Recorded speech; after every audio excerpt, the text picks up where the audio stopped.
about a very important topic, which is how to make sure that you don't get scammed when you are going to take your first rental property in Canada. So, for the first time when you come to Canada, the most important thing, or one of the most important things that you will need, is a place to stay. Before people come in, they start doing a research on where they can stay, what locations they can stay, and probably they have a budget in mind, and based on that they're looking for different apartments, but they don't know where to start. So this video will help you get started. So if you're on a hunt for a new rental home, you need to be very vigilant about a new type of rental scam that's proliferating online.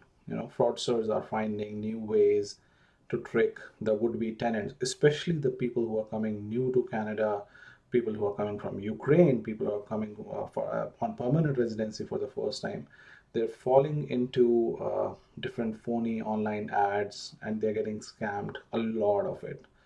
Uh, and this scam can basically, you can run out of your money and time, plus cause undue stress, and it leaves a spot, a bad impression on you when you get scammed, right? So and as people start traveling after COVID, these scams are again on the rise. So I'm going to get you in this video. We're going to go through basically few websites that are popular amongst those who are searching for the rentals. So we start with the. So if you're looking for a rental property, the first I believe on your list should be Kijiji. Kijiji is a platform where you can post classified ads, and if you go through the Kijiji rental section, you will see there are numerous properties uh, listed for rental. Now, not all of them. I'm not saying that Kijiji has a lot of scams, but I would say some of these properties can be a scam. You never know what's going to happen. So what basically happens is these rental scammers, they're taking photos of the properties that are available online on different housing websites, and based on those photos, they try to create fake rental ads, and they use these ads to scam potential rentals, potential people who are seeking rentals. Uh, the the way they do is they usually list those properties under a usual asking rate, and that's how the scam starts. And then you basically fall for it in terms of the uh, property that's listed under. People have transferred money using Interac if they open a bank account remotely, or they have lost cash deposits or deposits done by the bank in different ways, and it's on the rise. So if you go through Kijiji, make sure you do your due diligence of what the area location is, whether the rent mentioned is within that category. For example, this is King and Spadina, which is almost downtown Toronto, and it's a one bedroom plus one bathroom, $1,800.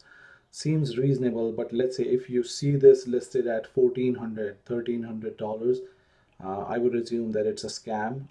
Don't try to reach out to them. It will be a waste of time. But again, it takes a lot of time and effort to do this due diligence, to go through multiple listings before you land on something suitable.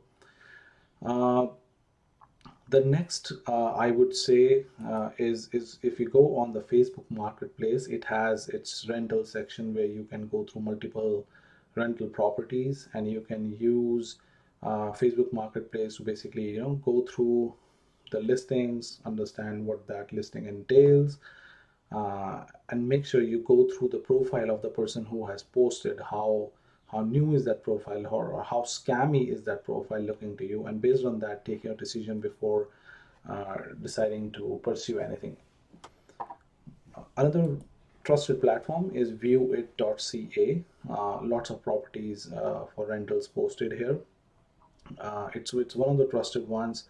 Most of the properties that are listed on viewit.ca are usually from the apartment rentals and not from individual renters. So that is a difference. Now, at this moment, it's good for you to know that in Canada, either you rent a property from an individual renter, from your landlord directly, and you sign a lease with them, for example, maybe an annual lease or something like that. And based on those leases, you rent out the properties, or you lease your property directly with an apartment building property management. So those are the two ways you can lease out or rent an apartment. Viewit is mostly for the apartments that are being leased by the apartment property or apartment owners or the property owners of those apartments. The next on our list is Craigslist. Uh, if you take my advice, I will never trust what's on Craigslist. Usually, it's a scam. uh, I won't really go this in this direction because most of the properties that are posted here end up being a spam. You can try connecting with the owner. So if you see something that is worth in your budget and you want to pursue it, make sure you go through, uh, ask multiple photographs from these connections, and don't pay any cash or any kind of fund transfer until you physically arrive in Canada and you see the property in person. A very important advice for everyone: do not submit bank deposits or do any interact transfers without verifying the property physically, either by on your own in person or ask someone in Canada to do this verification for you, because otherwise there's a very high probability that you will be getting scammed. Another very trusted platform these days is Zolo. Zolo is one of the real estate listing website, I should say, in Canada. Uh, a lot of properties that go on sale are listed here on MLS, which is multi-listing system in Canada. But Zolo also lists out rental properties. These rental properties are usually dealing with an agent or a realtor as a middleman, so you are safe in that concern. But usually, some of the properties that are listed here may have a commission attached to it, so make sure you check it. Usually, the commission is paid for by the person who's listing, so it's not going to be charged on your end. Plus, but just make sure that whenever you uh, find a property, you go through the lease contract and you understand what you have to pay at the end of the day. So read it before you sign any document, because you'll be held accountable for that. And the last on my list is the platform Zillow. Zillow is mostly similar to Viewit. It has apartment for rentals, less scams compared to other platforms. But like I said, the rules definitely apply to all of the platforms. So few of the red flags that you should take a note of when you're searching for a property. So the first red flag, like I said, will be the price. So if you see the price is not matching the area or location, then potentially it's a scam, and you're just directly going into that scam. Uh, the owners of the property, for example, if you get in touch with the property owners and they say they're out of town, they're out of country, and stuff like that. Uh, Always remember, a real estate owner will not probably list a property while he is away from the country or out of town. Usually he's going to be there because he knows that people are going to looking to visit him to see the place in person. So highly unlikely that he's out of town or out of country. If the listing photos are vague and only show the outside of the property, then 99% it's going to be a fake, because if someone doesn't have the property pictures from inside the property, it's highly likely that it's a fake listing. Someone tried to rip you off. Uh, any request for the security deposits or first month installments without a formal lease agreement signature uh, should not be agreed upon. Do not sign anything unless you see the property in person. And if you see the property in person without signing anything, don't pay any money.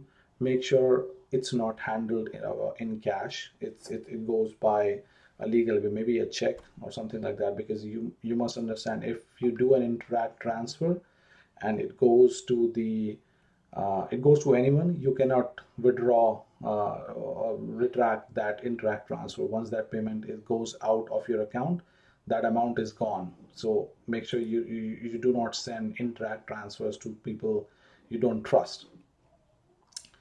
And another important flag that we have seen is people just want to talk about the property. They are not interested in showing you the property, or they don't want to wait for you to see the property in person and just want to grab your money. And they will make all sorts of they'll tell you A, B, and C, but they will not sign an agreement. They will not formally verify who they are. So these are very important factors when you're looking for a property. So make sure you do your due diligence. Go for the platforms which are well recognized. Don't go for Craigslist. That's not something I would recommend, or no one would recommend in Canada as of now, because there's a high probability you will be scammed. Research the property in person. If you are coming to Canada for the first time, go to airbnb.ca and rent an Airbnb. It may be a bit costly to rent an Airbnb. You can rent a cheap hotel if you want for a week or for 2 weeks. You can get discount on longer duration. Same as Airbnb. It may be on the higher side, but it's still better not to get scammed and stay in a safe place. So I would recommend go for Airbnb or cheap hotel. Um, when I say cheap hotel, I'm saying a reputed hotel chain, but not like you go for a 5-star hotel and or 4-star hotel, and you don't have to stay in downtown Toronto location. You can stay in GTA locations. I'm talking about Toronto or Mississauga or Brampton or stuff like that. But the same rules apply throughout Canada. Don't stay in the core location so you don't end up spending a fortune, but try to stay outside um, and save some money. Double check the address. If you don't see that address listing on Google, that's another red flag for you. Request for a lease or contract. Read it through. If you don't understand, then make sure a lawyer or someone else sees that lease before you sign off and pay any kind of deposit, and try to see if you can delay that payment until you actually arrive in Canada and physically see everything. And the last, know your rights as a tenant. In Canada, tenants have their own rights and they are protected by Canadian government. And the Canadian government provides all kind of information for the tenants. There's a tenant board specifically which oversees all of these things. I will leave the notes, the links for those important documentations in my comment section. You will see it. And there's an anti-fraud center. There's a number for it, and you can contact the police if you did get scammed. See if you can save some money anyhow, but make sure you don't interact money to anyone, because most probably you will get ending up scammed for that. So I'll leave these links to these platforms in the description of this video. Make sure you go through them and make an informed decision. If you have any questions, feel free to leave them in the comment section. I'll be happy to reply back. Thank you.